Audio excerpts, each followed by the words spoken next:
موجود ہیں۔ اس سے خود پتہ چلتا ہے کہ اگر پوری کائنات ہمارے لیے پیدا کی گئی ہے، هو الذی خلق لکم ما فی الارض جمیعا، اللہ کہتے ہیں زمین کے اندر، زمین کے اوپر جتنی چیزیں ہیں سب تمہارے فائدے کے لیے پیدا ہے۔ کہیں اللہ کہتے ہیں الم تروا ان اللہ سخر لکم ما فی السماوات وما فی الارض، آسمان اور زمین کے جتنی مخلوقات ہیں اللہ نے ان کو ہمارے لیے پیدا کیا ہے، ہماری خدمت کے لیے اللہ نے ان کو مسخر کر رکھا ہے۔ تو پتہ یہ چلتا ہے کہ ہم اس کائنات کے مخدوم ہیں اور پوری کائنات ہمارے لیے پیدا کی گئی ہے۔ تو یقینی طور پر ہم کو اور آپ کو کبھی تنہائیوں میں بیٹھ کر سوچنا چاہیے کہ اگر اتنی بڑی کائنات، آسمان اور زمین، اس کی تمام مخلوقات ہمارے لیے پیدا کی گئی ہے تو آخر ہم کس کے لیے پیدا ہیں؟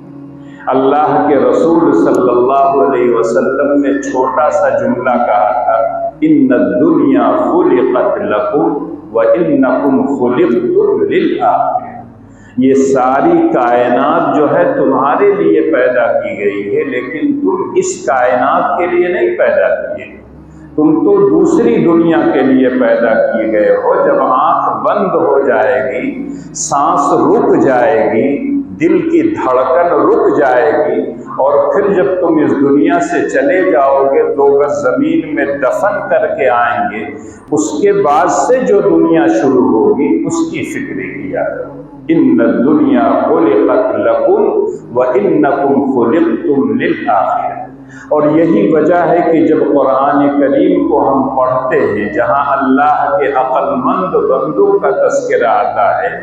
تو اللہ کہتے ہیں وَيَتَفَكَّرُونَ فِي خَلْقِ السَّمَاوَاتِ وَالْأَرْضِ رَبَّنَا مَا خَلَقْتَ هَذَا بَاطِلًا سُبْحَانَكَ فَقِنَا عَذَابَ النَّارِ، کہ جو عقل مند بندے ہیں اللہ کہتے ہیں کہ وہ آسمان اور زمین کے اندر غور و فکر کرتے ہیں، اتنا بڑا آسمان، اتنی بڑی زمین، اور نہ جانے کیسی کیسی مخلوقات اللہ نے پیدا کی ہے، اور یہ تمام مخلوقات اللہ نے بیکار نہیں پیدا کی ہے کہ ایسے ہی بس آ گئے اور چلے جائیں گے، ختم ہو جائیں گے، بلکہ انسان جب غور و فکر کرتا ہے تو اس کا دل یہ کہتا ہے ربنا ما خلقت هذا باطلا، اے ہمارے مولا، اے ہمارے پالنہار، اس پوری کائنات کو آپ نے بیکار نہیں پیدا کیا ہے۔ اور فوراً اس کے ذہن میں آتا ہے کہ جب ہم اس کائنات کے مخدوم ہیں تو ہم کو اللہ کو خوش کرنے کے لیے کام کرنا چاہیے، اور اگر اللہ کو ناراض کر دیا، اللہ نہ کرے ہم میں سے کوئی جائے، اگر جہنم میں چلا گیا تو اس سے بڑا بدنصیب کوئی نہیں کہتا ہے۔ تو اس لیے وہ کہتے ہیں ربنا ما خلقت هذا باطلا سبحانک فقنا عذاب النار، اے اللہ تیری ذات تو پاک اور صاف ہے، ہر طرح کے عیب سے، ہر طرح کے نقائص سے بالکل پاک صاف ہے، تمام بلندیاں، تمام عزتیں، تمام کبریائیاں صرف اور صرف تیرے لیے ہیں، ہم تیرے بندے۔ اور یہی وجہ ہے کہ اللہ نے خود قرآن میں کہہ دیا وَمَا خَلَقْتُ الْجِنَّ وَالْإِنسَ إِلَّا لِيَعْبُدُونِ، اس پوری کائنات کو ہم نے تمہارے لیے پیدا کیا، لیکن جنات اور انسان کو اللہ کہتے ہیں میں نے اپنے لیے پیدا کیا، وہ میری بندگی کرے، میری اطاعت کرے، میرے حکم کے مطابق چلے، مجھ کو خوش کرنے کی کوشش کرے، تب تو وہ کامیاب اور کامراں ہے، اور ورنہ کیا ہے، وہ کامیاب نہیں ہوگا بلکہ نقصان اٹھانے والوں میں سے ہوگا۔ اللہ نے اس انسان کو دنیا میں بھیجا اس کے آرام اور سکون کے لیے، اتنی بڑی کائنات پیدا کی، اس کی آخرت کو سنوارنے کے لیے، اس کو صحیح راستے پر لگانے کے لیے اللہ نے نبیوں اور رسولوں کو بھیجا، اور ان نبیوں اور رسولوں کو اللہ نے بہت سے نبی کو کتابیں عطا کی۔ اللہ کی وہ کتاب صحیح راستے کی رہنمائی کرتی ہے، ہر نبی نے صحیح راستہ دکھایا ہے، لِكُلِّ قَوْمٍ هَادٍ، ہر قوم کے لیے کوئی نہ کوئی ہادی آیا، اور سب سے اخیر میں تاجدار مدینہ سرکار دو عالم صلی اللہ علیہ وسلم اس دنیا میں تشریف لے آئے، اور اللہ کہتے ہیں کہ ان کے بعد اب کوئی اور نبی نہیں آئے گا۔ ما کان محمد ابا احد من رجالکم ولکن رسول اللہ وخاتم النبیین وکان اللہ بکل شیء علیما، کہ اللہ کے یہ آخری رسول ہیں، اب کوئی اور ہادی نہیں آئے گا۔ اللہ کے رسول کے جو امتی ہیں، جو علماء ہیں، وہ صحیح راستے کی رہنمائی کریں گے۔ تو پتہ یہ چلتا ہے کہ جیسے اللہ کے آخری رسول محمد صلی اللہ علیہ وسلم ہیں،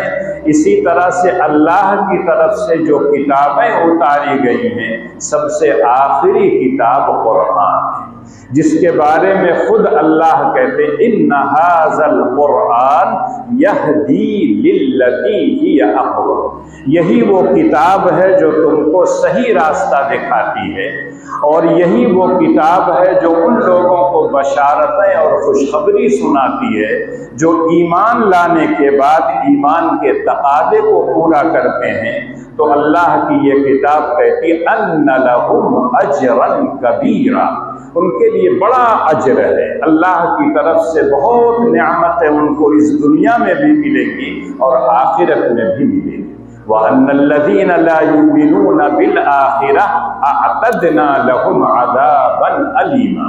اور جو اللہ کو نہیں مانے گا، اللہ کی کتاب کو نہیں مانے گا،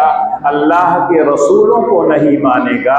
آخرت پر اس کا ایمان نہیں ہوگا، اللہ کہتے ہیں ایسے لوگوں کے لیے میں نے دردناک عذاب تیار کر۔ قرآن کریم ہم سب کے گھروں میں کبھی کبھی آپ صرف دیکھا کیجئے کہ کتنی صورتیں، آج افسوس سے کہنا پڑتا ہے ہمارے نوجوان جو لڑکے ہیں وہ سارے کھلاڑیوں کے نام تو جانتے ہیں، دنیا میں جتنے کرکٹ کے، فٹ بال کے، والی بال کے، کبڈی کے جتنے کھلاڑی ہوں گے سب کے نام یاد ہوں گے، سب کے ریکارڈ بھی ان کو یاد ہے کہ شتک کتنا بنایا اور اردھ شتک فلاں نے بنایا، فلاں ٹیم اتنی مرتبہ جیتی ہے۔ لیکن اگر ان نوجوانوں سے پوچھ لیا جائے کہ جو کتاب ہدایت تم سب کے لیے اتاری گئی ہے، اس کتاب ہدایت میں کتنی صورتیں ہیں، تو شاید وہ بچے جو قرآن حفظ کرتے ہیں یا دینی مکاتب میں پڑھتے ہیں شاید وہ جان جائیں، بقیہ آج کا جو نوجوان ہے جو فیس بک اور طرح طرح کی چیزیں دیکھتا اس کو نہیں معلوم۔ لیکن ایک مرتبہ آپ صرف لے کے قرآن دیکھیے، اخیر میں فہرست رہتی ہے 114 صورتیں، اور ان تمام صورتوں کو اگر آپ دیکھیں گے ایک نظر سے تو ایک سائز کی نہیں ہے۔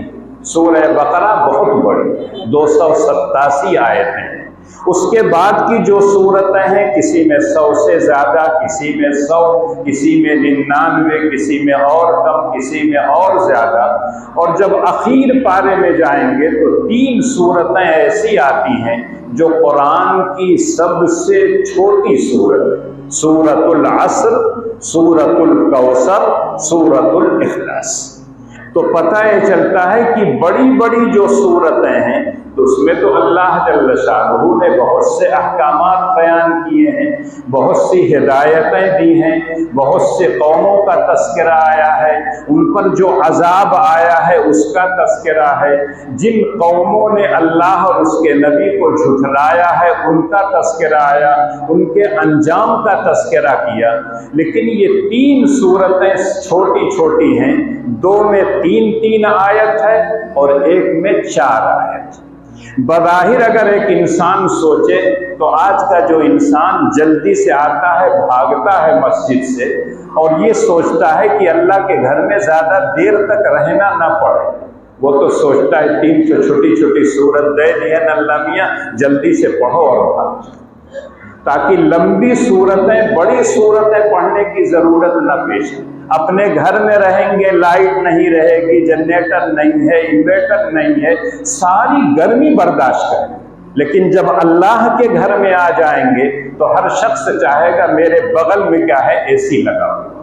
میرے بغل میں کولر لگا ہوا، اللہ کے گھر میں اگر 5 منٹ 10 منٹ بیٹھنا پڑ جاتا ہے تو ایسا لگتا ہے کہ بس تباہ و برباد ہو جائیں گے، حالانکہ یہاں کے علاوہ کہاں آپ کو سکون ملے۔ الا بذکر اللہ تطمئن القلوب،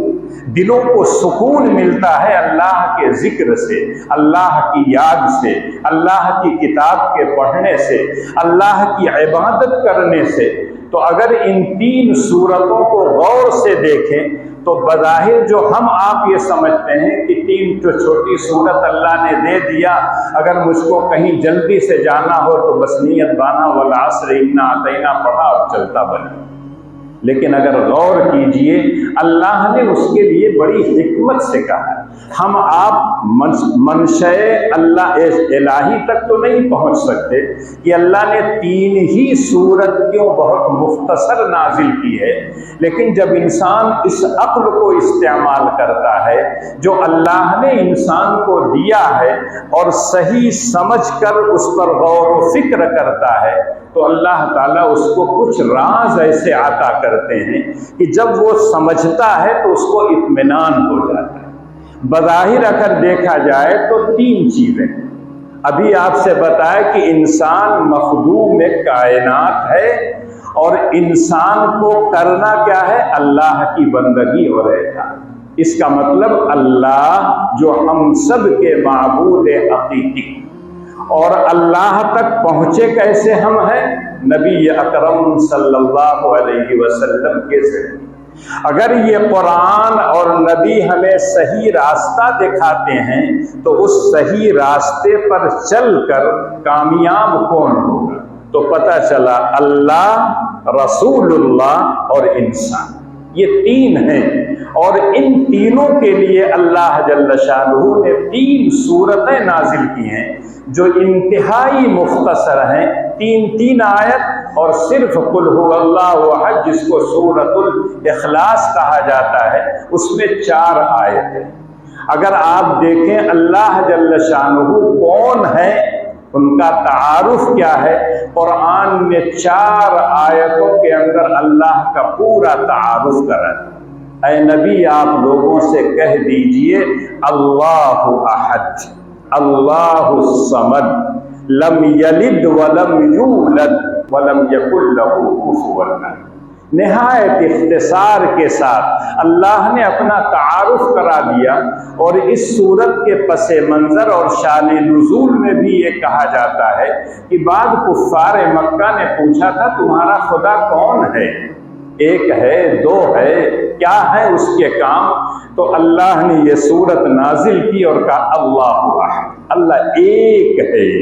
2 نہیں ہیں، 3 نہیں ہیں، سینکڑوں نہیں ہیں۔ اسی لیے اللہ کے رسول جب 40 سال تک مکہ مکرمہ میں رہے تو لوگ ان کو کہتے تھے الصادق، ان کو لوگ کہتے تھے الامین۔ اور جس روز اللہ کے رسول نے کہا قولوا لا الہ الا اللہ تفلحوا، اے لوگوں یہ کلمہ پڑھ لو کہ ایک خدا ہے، وہی معبود ہے، وہی مسجود ہے، وہی ہماری تمام خامیوں کو دور کرنے والا ہے، ہمیں تمام نعمتوں سے نوازنے والا ہے، مشکل کشا وہ ہے،